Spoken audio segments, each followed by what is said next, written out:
Let's bring them on, ladies and gentlemen.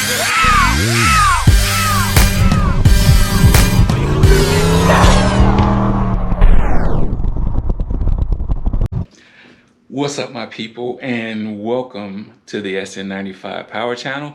Today we are on location at the Build Garage.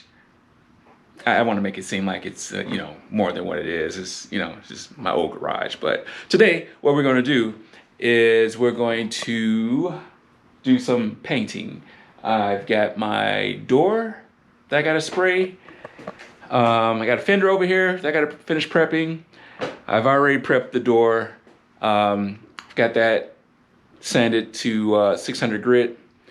Basically, there was some high and low spots on it from the clear overspray. I didn't prep it good when I sprayed it last year, so I'm going to make the corrections right now. But the biggest problem is temperature. Right now, it's 49 degrees out here. So basically, I have my space heater out here. I'm going to get that going, try to get this garage up to at least a minimum of about 65 degrees and try to maintain it.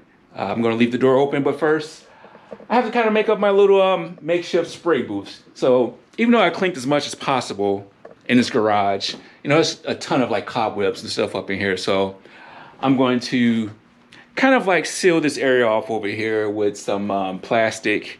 I'm going to actually do two of these, one for the door, and I'll probably set the other one up right around here, right under the light for the fender. Problem is, I only have one horse or stand or whatever you call that. So I gotta figure out a way to get this fender in a position so I can spray it. So let me get started on this. I don't have a tripod or anything like that, so I can't do a time lapse. So you'll see some before and after, basically. All right, quick update on the action. I just sprayed the fender. I'm gonna let this sit and cure. Then, wow, this is the first coat, so I'm gonna spray two coats on here, and then while this first coat's drying, I'm about to go and mix my clear. So I'm gonna give this about 10 minutes. Let this sit and cure. All right, and so this is the door, and I just laid this first coat of base down on this. It's been about, maybe 8 minutes. The garage temperature is 60 degrees, so I'm running out of propane, so I might go get another tank of propane before I spray the second coat, just to make sure this dries. And so it looks good. This Master Pro 44, man, I'm impressed by it. It probably wasn't a lot to impress me because I don't know. Never had any other spray gun besides the Harbor Freight one, but just to let you see that it's not all fun and games. Like, I've got this area right here I gotta fix. I was talking to my man John Coates, and he gave me some tips on why this happened and how to fix it. And so this is like my little spray area. I just got a whole bunch of plastic, and I'm using the little Harbor Freight gun, not gun, but air compressor. But you see, man, I didn't even finish like clearing this garage out. I just made sure I have this area covered pretty well. I haven't had any dust nibs or anything over here. I made sure this area was cleaned up very well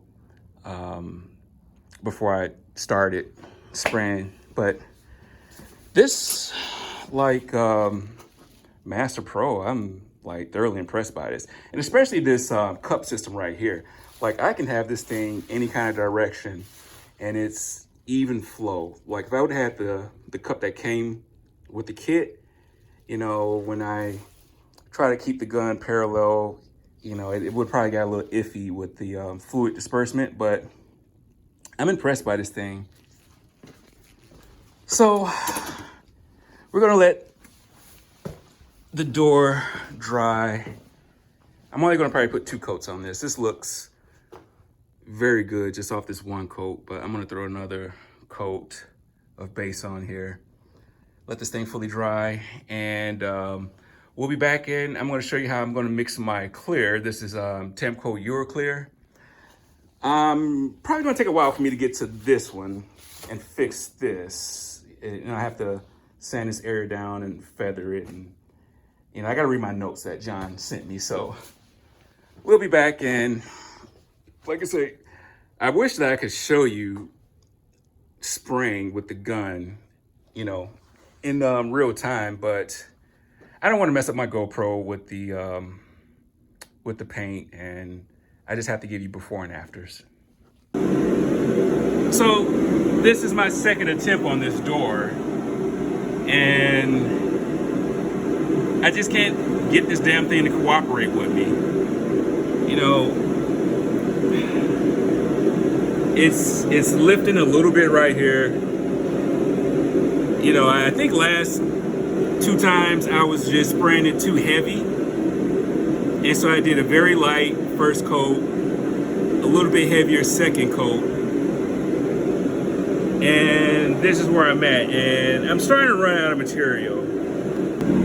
All right, I'm back trying to fix this door. So I hit this with some 1200. Knock down that lifting that I had, and I'm going to feather this area in and see how it works. All right, we're going to make some clear. So with this Temco Euro Clear, it's a 2-to-1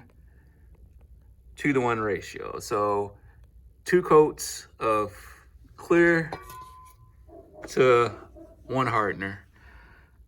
So you just go down your cup and you follow the number. So this is my 2 area, and so I'll fill the clear to that 1, and then once that's full, I would put the hardener to that number right there. So if I want to put, I don't know how many ounces this would be, but if I filled this clear up to this 2 mark right here, see, that's the 2-to-1. So you just come down. So I would fill the clear to right there, and then I would get my hardener, and then I would put my hardener from this spot up to that spot. So same thing, with the 3. Clear to here. Once it gets to that line, I put the hardener to that 3. And so that's the 2-to-1 mix. So that's my clear. It's at the 2. And now I would just put the hardener to the other 2 line. I got to put a little bit more clear in here just to get right on that line. And so after I do that, I will put the hardener in right to that number 2. And see if I can get a good angle on this. So there's that 2-to-1. So I'll put 2 parts clear, 1 part hardener. So from here to here, that's where I put the hardener in at. So now I just mix it. I got a stick, and now I'll just mix it. Oh man, let me take this off. Sound like Bane up in here. So this is that cup liner system. So, I already strained and filled my clear in here, but basically it's just this cup that sits in here. You put your product in here. You have this cap. I like this cap too because it has like a little strainer in here.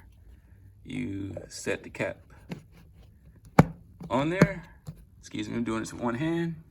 And then it has a ring that goes on. And so the other cool thing about it is once you're finished, they give you these like little plugs that you put in here. And allegedly, it creates a vacuum seal. So this would be good for, I've heard like almost a month, but I don't know. And so that's how the system works. And you need this like a little adapter, and that snaps on there like that. And that goes on your spray gun. So I'm enjoying using this. It's real helpful as opposed to the cup system that comes with the spray gun.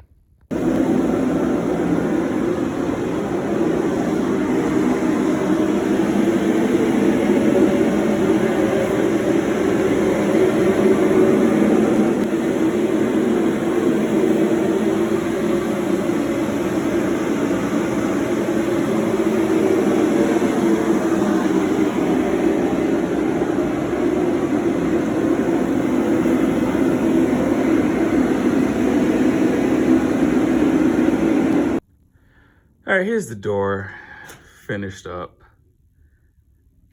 It's not perfect.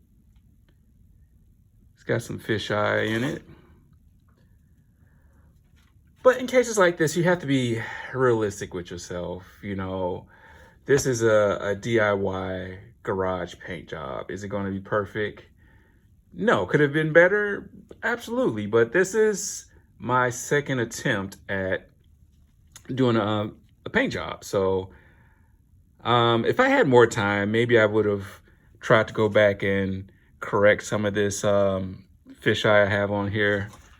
I still have to do my bumper. I've got a coat of base on that.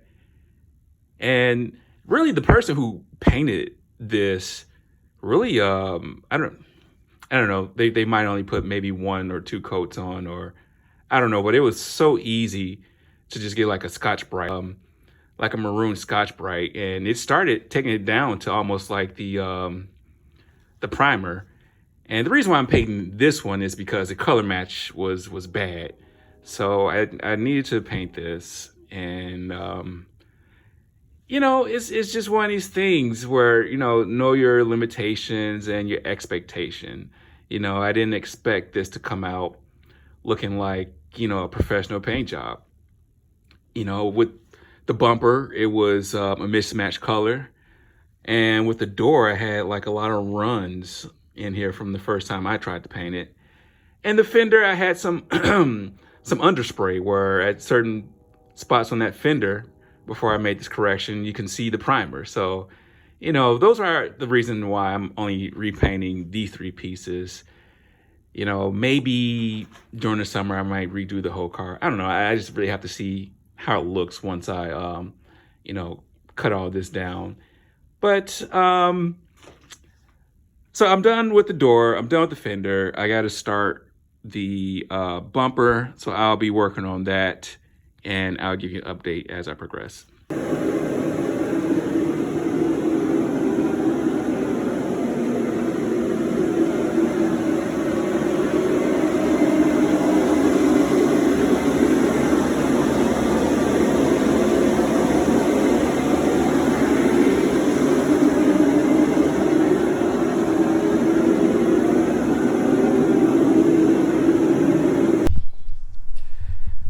So this is the finished product. I'm just trying to let this get some UV before before I start cutting it. And you know, this is a little orange pilly, but I can cut that out. So a little starting with 1,000 and work my way up to 3,000, and it'll be good. I don't think I had my gun pressure up high enough when I got to that piece. But the door, not so much. I mean, it's got a little orange peel to it, but nothing that can't get cut out. The fender, you know, it's that spot that I had an issue with, it's taken out. It's got some fisheye. You know, this is my mess that I got to deal with. So we still trying to figure out how to polish this up. I've been using basically an 80 grit flat wheel. It's not going to work, so I'm going to try to media blast it and at least get all this stuff off of it. And it's my big head daughter in the background, excuse me. So yeah, we got the parts painted, and so now we just got to get it back together. You know, the door, the fender and the front bumper. So we'll get there. I just really need a good 3 more days at this, and I'll have the car back together. The transmission, I still have to finish that, and torque converter. And speaking of torque converter, I'm going to give that Road Runner away as soon as I get to 1,000 subscribers, so please subscribe. What else? Transmission and valve springs. I have to get some new valve springs on here because I believe these are just too weak. Last time I had these heads off, it took them to a machine shop. They increased the seat pressure, I believe, to 120, but they had to shim it. So I know that's too weak for a boosted car. So I reached out to Four Strokers. He's going to hook me up with some valve springs, and that's pretty much it. Like, if I can't get this intake polished, then I'm just going to go back with the Tubular GT40. So I appreciate your time watching this video. If you a DIY garage paint guy, you know, give me some tips on next time if I try to do this, or leave a comment on your experience on a DIY garage paint job. So I got a lot ahead of me, but it's going to get done. So hopefully I'll have an update sometime in the next couple of days. And thank you for watching, and God bless.